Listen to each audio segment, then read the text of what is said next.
Hi guys, welcome back to my channel. I hope you guys are doing well. I hope you guys are staying safe.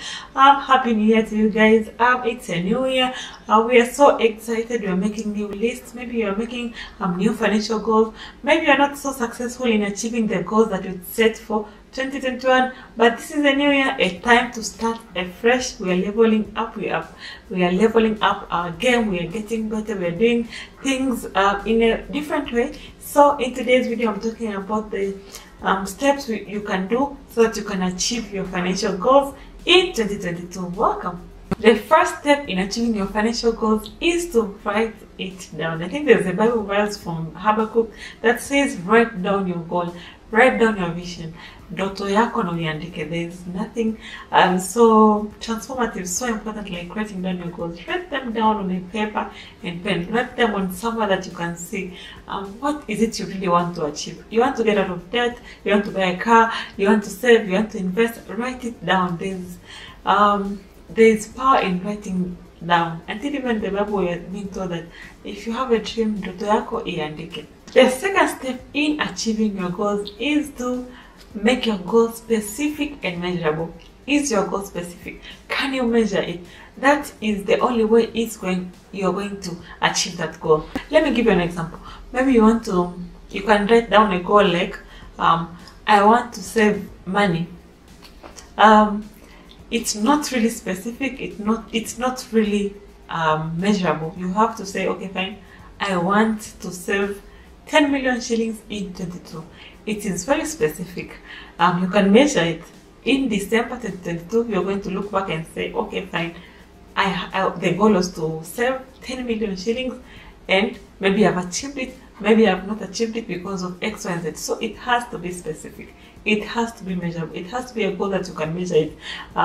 Maybe the goal might be, so that I can save maybe 12 million this year, I'll be saving 1 million every month. You can measure it. If in April you've not saved 4 million, then there's a question mark. Okay, fine, am I going to be able to achieve my goals? So goals have to be specific, goals have to be measurable.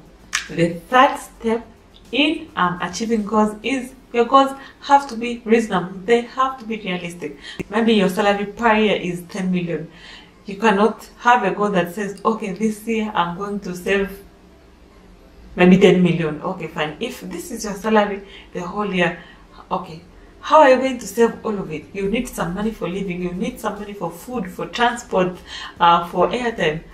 This might not be a goal that is realistic.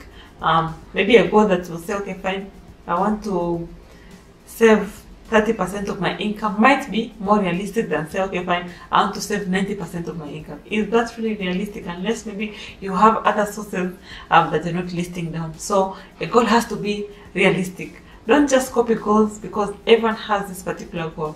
Just because everyone wants to go to Dubai and you also want to go to Dubai. What if you can't afford it? What if it's 100% of your income? Is this really a goal that is reasonable? I don't think so. The fourth step in achieving goals is making sure that they're your goals. They're not someone's goals.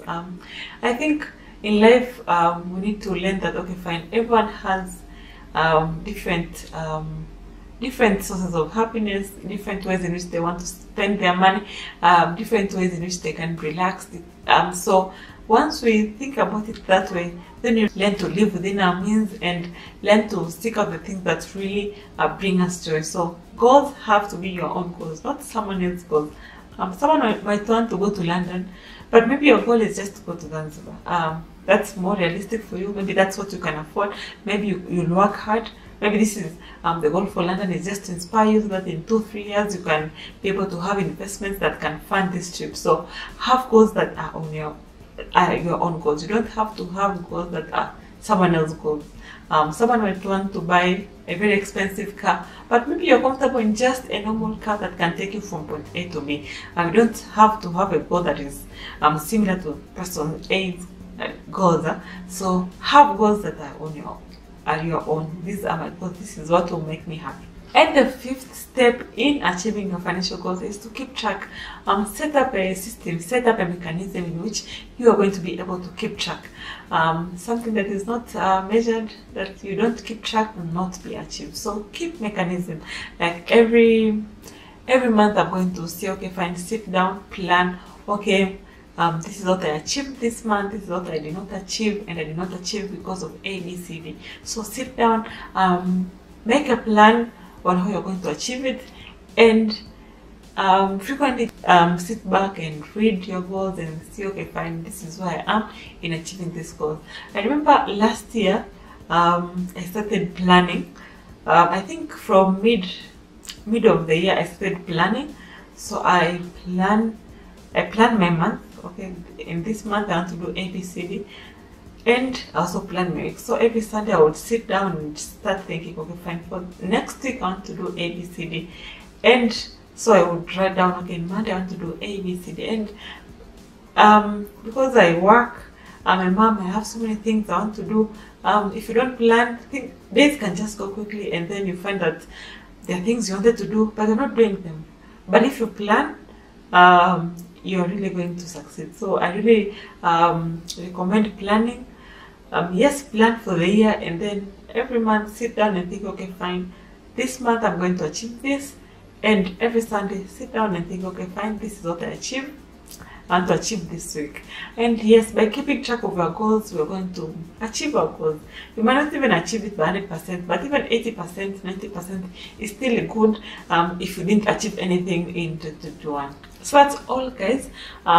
Those are my 5 steps which can help you achieve your financial goals in 2022. Let me know what you think. Any other comments in the comment section down below. If you've liked this video, you might also like my other video here where I share my 16 budgeting categories. Yes, I have 16 categories when I'm budgeting. If you've liked this video, please don't forget to click the like button and to subscribe if you've not yet subscribed. I'll see you in my next video. Bye.